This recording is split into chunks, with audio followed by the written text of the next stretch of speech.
Halo, hari ini saya akan membahas kelanjutan dari video sebelumnya tentang query function. Dan sekarang kita akan mulai membahas select ya. Nah, klausa select fungsinya adalah untuk menentukan kolom mana saja yang teman-teman ingin ambil beserta urutannya. Nah, secara default kolom select ini select all ya teman-teman. Jadi kalau misalkan teman-teman, misalkan kita mau ngambil data ya, data tabelnya atau range-nya misalkan data siswa, query-nya secara default dia select all teman-teman. Jadi ketika teman-teman tidak spesifikasikan di parameter kedua, dia akan otomatis mendapatkan semua data ya. Jadi otomatis sama dengan select bintang atau select all ya. Nah, teman-teman akan mendapatkan semua data di tabel data siswa. Nah, bagaimana kalau misalkan teman-teman hanya ingin mendapatkan kolom tertentu? Misalkan teman-teman hanya ingin mendapatkan kolom nama beserta nilainya. Oke, kolom nama ada di A dan kolom nilai ada di D. Teman-teman cukup mengatakan select A, D. Nah, teman-teman di sini hanya mendapatkan kolom A, yaitu kolom nama, dan kolom D, yaitu kolom nilai. Selain teman-teman bisa menentukan kolom apa saja yang teman-teman ingin dapatkan di sini, teman-teman juga bisa rubah urutannya. Misalkan tadi kalau teman-teman select all, nah di sini kan kolom nama itu datang duluan sebelum kolom kelas. Nah, misalkan teman-teman ingin kolom pertamanya itu kolom kelas gitu ya. Teman-teman bisa katakan B, A, D. Nah, di sini teman-teman mendapatkan hanya kolom yang teman-teman tentukan berdasarkan urutannya. Karena tadi teman-teman, karena kita menentukan untuk mengambil kolom kelas dulu, kita dapat kolom kelas dulu. Kemudian kolom A itu kolom nama dan kolom D kolom nilai gitu ya teman-teman ya. Nah, apa saja yang bisa teman-teman input di setelah klausa select ini? Pertama adalah kolom identifiers ya teman-teman. Kolom identifiers di sini adalah huruf yang menjadi nama kolom ini ya. Karena misalkan nama ada di kolom A, kita bisa katakan A misalkan.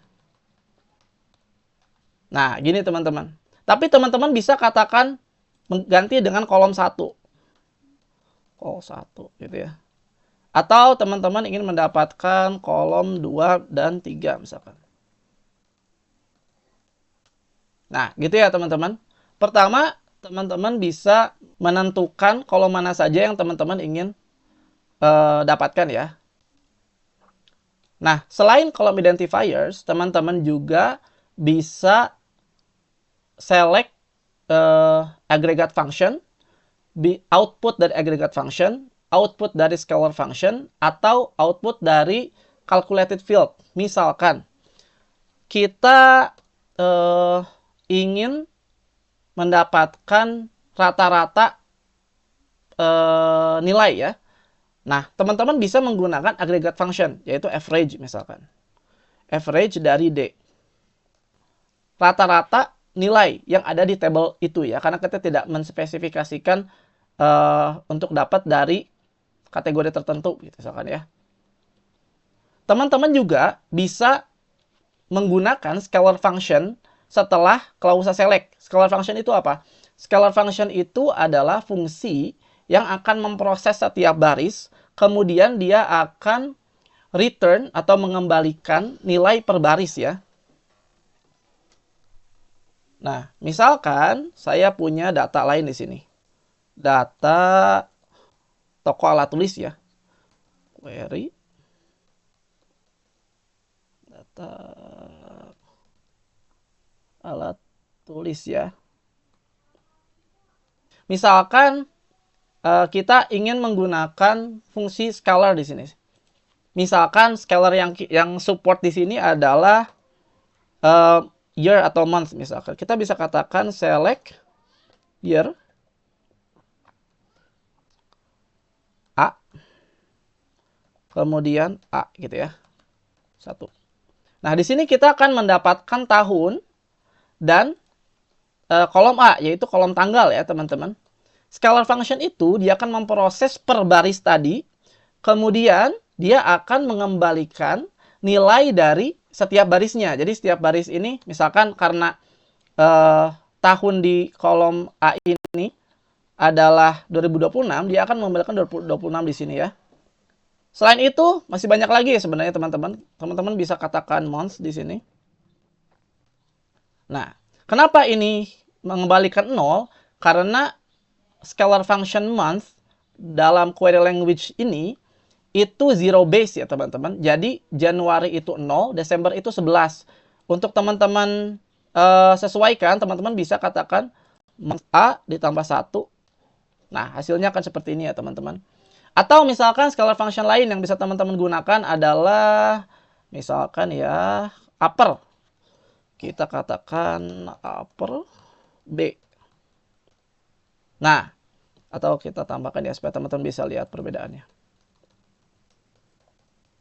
Nah, scalar upper ini merubah nilai menjadi kapital semua ya. Nilai teks itu menjadi, value teks itu menjadi kapital semua seperti ini ya teman-teman. Kemudian selain scalar function, kita juga bisa membuat calculated field ya. Oke, kita lihat lagi tabel data siswa, tabel toko alat tulis. Nah, kita punya kolom kuantitas dan harga satuan. Teman-teman ingin tahu harga total. Nah, caranya adalah kuantitas dikali harga satuan ya teman-teman. Kita bisa lakukan itu dengan fungsi query. Teman-teman bisa katakan C dikali D gitu ya. Nah, di sini kita akan dapat calculated field-nya ya, hasil dari 3 dikali hasil dari kolom harga dikali kolom kuantitas. Nah, supaya lebih jelas kita tambahkan kolom C, kolom D. Gitu ya. Nah, di sini teman-teman bisa lihat 5 kali 3.000, 15.000, 2 kali 8.000, 16.000 dan seterusnya. Gitu ya teman-teman ya. Jadi, yang teman-teman bisa gunakan di klausa select itu ada 4 ya kurang lebih. Pertama adalah column identifiers. Yang kedua adalah aggregate function. Yang ketiga adalah scalar function. Dan yang keempat adalah operators atau calculated field seperti ini ya. Nah, di video berikutnya kita akan bahas klausa where, di mana klausa where itu digunakan untuk filtering. Jadi jangan lupa tonton terus channel ini dan tunggu video berikutnya. Sampai jumpa di video berikutnya.